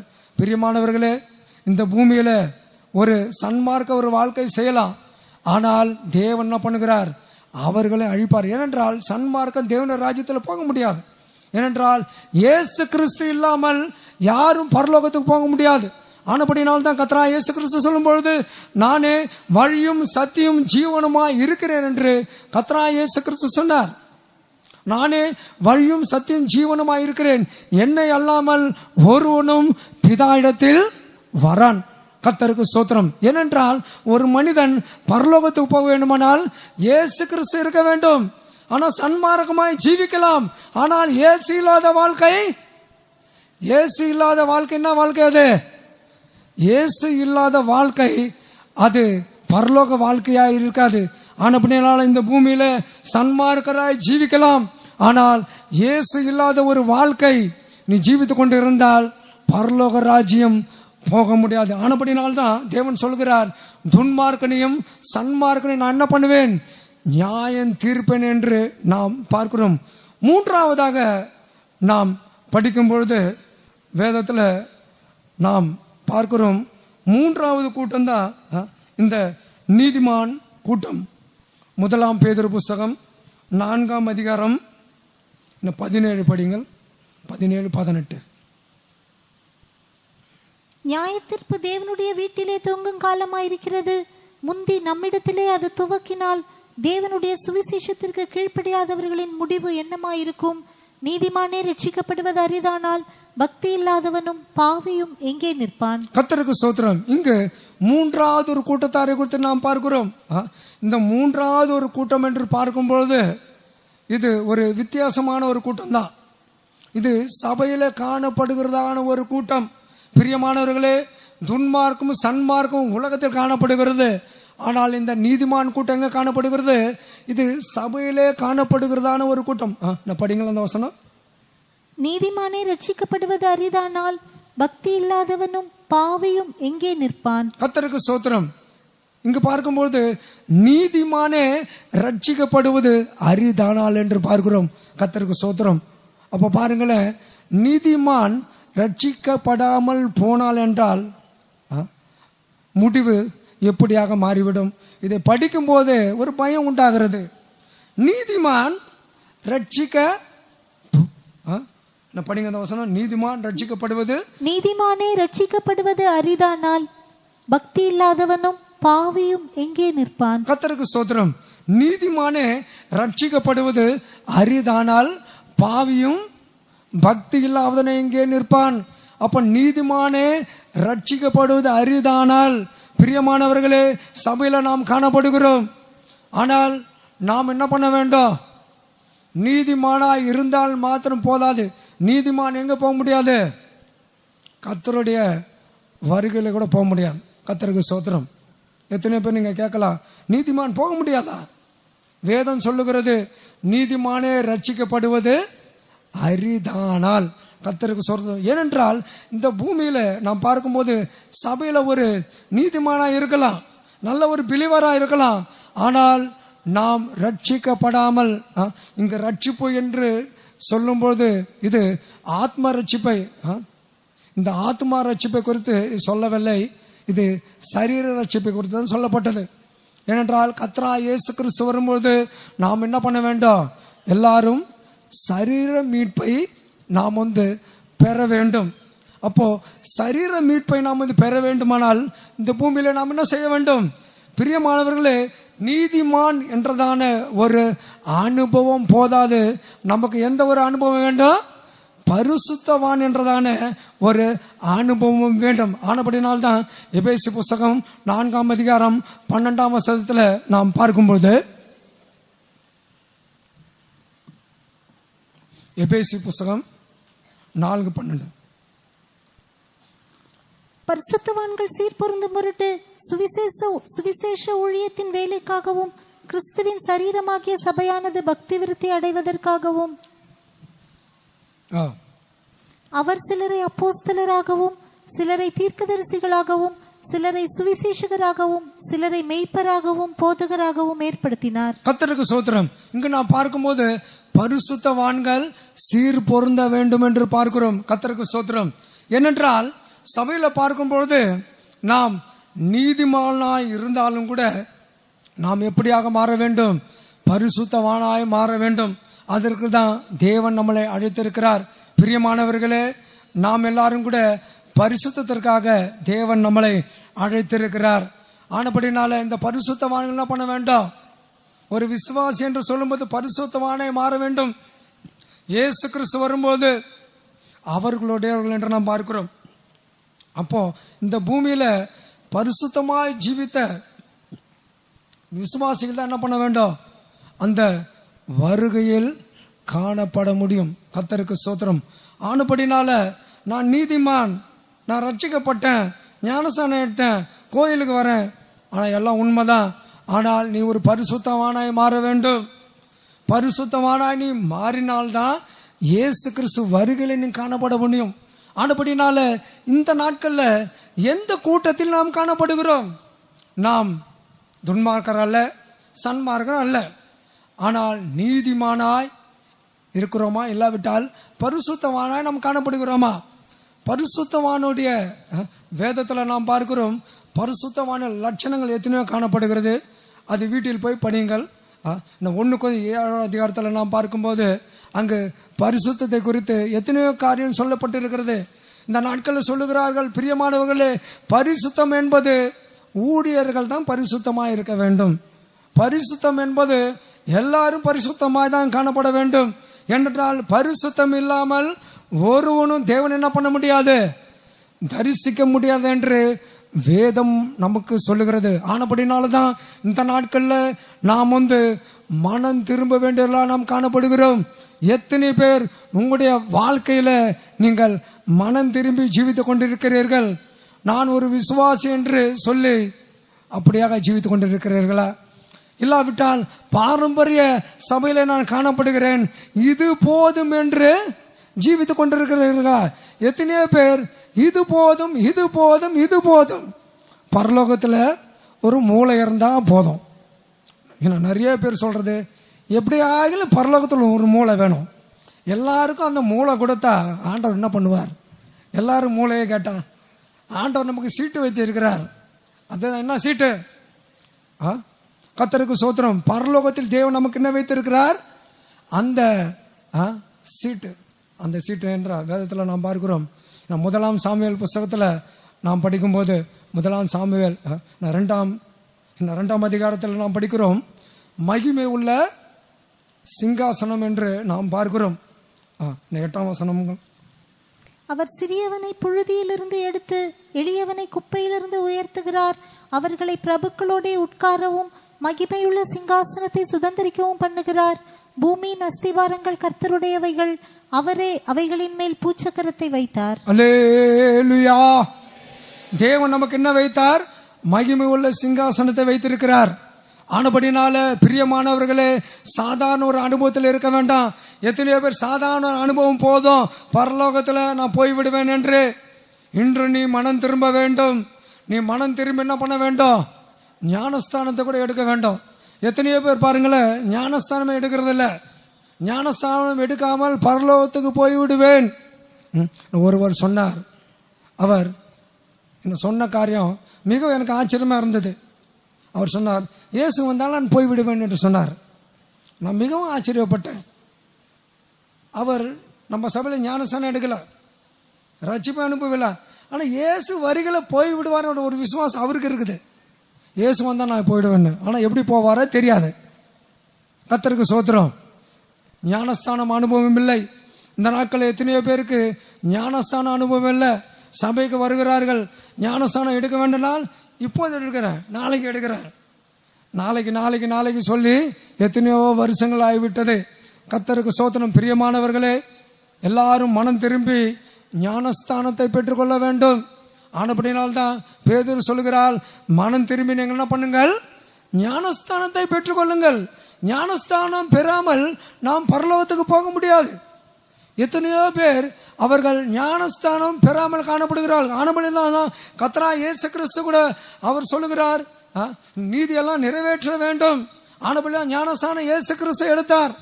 மத்திய சுவிசேஷம் 3ஆம் அதிகாரத்தில் பார்க்கும்போது இயேசு கிறிஸ்து ஞானஸ்தானம் எடுத்தார். எதற்காக எடுத்தார்? மனிதன் எல்லாம் என்ன பண்ண வேண்டும்? பரலோகத்துக்கு போன எடுத்தார். இயேசு கிறிஸ்து எடுக்காமல் போனார், நம்ம யாரும் கூட ஞானஸ்தானம் எடுத்திருக்க மாட்டோம். ஆனபடிதான் இயேசு கிறிஸ்து என்ன பண்ணார்? மாதிரியாக அவர் ஞானஸ்தானத்தை எடுத்தார். நாம் கூட என்ன பண்ண வேண்டும்? ஞானஸ்தானத்தை எடுக்க வேண்டும். எத்தனையோ பேர் சபைக்கு வருகிறார்கள், ரட்சிக்கப்பட்டு சொல்லுகிறார்கள், ஞானஸ்தானம் எடுக்கிறதில்ல. நிறைய பேருக்கு நான் ஞானஸ்தானம் எடுத்தால் சோதனை வந்துடுமா? ஞானஸ்தானம் எடுத்தால் சோதனை வந்துவிடும். பிரியமானவர்களே, எத்தனையோ பேர் மூட நம்பிக்கையில் வாழ்ந்து கொண்டிருக்கிறார்கள். நம்முடைய வாழ்க்கை என்று சொல்லும் பொழுது எத்தனையோ உபத்திரவங்கள், எத்தனையோ போராட்டங்கள். கர்த்தருக்கு ஸ்தோத்திரம். ஆனபடினால இந்த ராத்திரி காலத்தில், இந்த ராத்திரி சமயத்தில் நீ மனம் திரும்புவாயாக. நீ மனம் திரும்பாமல் போனால் தேவனுடைய நியாய தீர்ப்பு வரும். கர்த்தராகிய இயேசு கிறிஸ்து வரும்போது உன்னை நியாயம் தீர்ப்பார். ஆனபடினால இந்த ராத்திரி வேளையில நம்மை நாமே தாழ்த்துவோம். கர்த்தராகிய இயேசு கிறிஸ்துவை நாம் ஏற்றுக்கொள்வோம். கர்த்தராகிய இயேசு கிறிஸ்து நாம் ஏற்றுக்கொள்ளாவிட்டால் நாம் அந்த பரலோகத்துக்கு போக முடியாது. ஆனபடினால்தான் கர்த்தராகிய இயேசு கிறிஸ்து நமக்காக அவர் சிலுவையிலே மரித்தார் என்று நாம் பார்க்கிறோம். இயேசு கிறிஸ்து சிலுவையில் மரிக்க ஒரு காரணம் என்னவென்றால், நாம் எல்லாரும் கூட அந்த நிச்சய ஜீவனை பெற்றுக்கொள்ள வேண்டும். எந்த ஒரு மனிதனும் கெட்டு போகாமல் நித்திய ஜீவனை அடையும்படியாக தான் கர்த்தராகிய இயேசு கிறிஸ்து அவர் இந்த பூமிக்கு வந்தார். ஆனபடினால ஒவ்வொரு மனிதனும் கூட அவன் ரட்சிக்கப்பட வேண்டும். அதுதான் தேவனுடைய சித்தமாயிருக்கிறது. எல்லா மனிதனும் ரட்சிக்கப்பட வேண்டும். இந்த நாட்களில் நம்முடைய வாழ்க்கையானது எப்படி காணப்படுகிறது? ரட்சிக்கப்பட்ட அனுபவத்தில் காணப்படுகிறாயா? இல்லாவிட்டால் சாதாரண ஒரு நிலவத்தில் இருக்கிறாயா? ரட்சிப்பு என்று சொல்லும் பொழுது மனம் திரும்பி ஞானஸ்தானம் பெற்று பரிசுத்த ஆவி பெற்ற ஒரு அனுபவம் தான் ரட்சிப்பின் ஒரு அனுபவம். எத்தனையோ பேர் சொல்கிறார்கள், நான் ரட்சிக்கப்பட்டேன், ஆனால் எந்த ஒரு அனுபவம் இல்லை. பிரியமானவர்களே, இந்த 3 அனுபவம் இருந்தால்தான் நீ ரட்சிக்கப்பட்டாய். இந்த வேளையிலே நீ எப்படியாக காணப்படுகிறாய்? ரட்சிக்கப்பட்டாயா? இல்லாவிட்டால் உன்னுடைய பாவத்தில் நீ ஜீவித்துக் கொண்டிருக்கிறாயா? பிற்பாடாக பார்க்கலாம், நாளைக்கு பார்க்கலாம், இன்று பார்க்கலாம். எத்தனையோ பேர் சபைக்கு வாங்க சொல்லும் போது பிற்பாடு பார்ப்போம், பிற்பாடு பார்க்கலாம் என்று நீ பார்த்து கொண்டே இரு. ஒரு நாள் இயேசு வர போகிறார், இயேசு கிறிஸ்து வர போகிறார். அன்று உன்னுடைய வாழ்க்கை முடிவடைகிறது. ஆனபடி ஆண்டவர் கூட சொன்னார், இந்த பூமியில அநியாயம் செய்யறவன் இன்னும் அநியாயம் செய்யட்டும், அக்கிரமம் செய்யறவன் இன்னும் செய்யட்டும், நீதி செய்யறவன் நீதி செய்யட்டும், பரிசுத்தமாய் இருக்கிறவன் பரிசுத்தமாய் இருக்கட்டும். ஆனால் நான் வருகிறேன், என்னுடைய கூலியா என்ன பண்ணுங்க, இதோ சீக்கிரமாய் வருகிறேன், அவனவனுடைய கிரியைகளின்படி அவனவனுக்கு நான் அளிக்கும் பலன் என்னோட கூட வருகிறது. கர்த்தருக்கு ஸ்தோத்திரம். நான் வரும்பொழுது அந்த பலன் என்னோடு வருகிறது. கர்த்தருக்கு ஸ்தோத்திரம். ஏனென்றால் பிரியமானவர்களே, இயேசு கிறிஸ்து வரும்பொழுது அந்த பிரதிபலன் உண்டாகும். ஆனபடினால எந்த நிலவரத்தில் நீ காணப்படுகிற, ஆண்டவரே சொல்லுகிறார், நீ எப்படியெல்லாம் இரு, ஆனால் நான் வரும்போது என்ன பண்ணுகிறேன், நியாயம் செய்கிறேன்.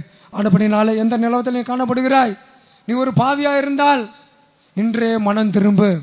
இயேசு கிறிஸ்து உனக்காக சிலுவிலே அவர் மரித்திருக்கிறார்.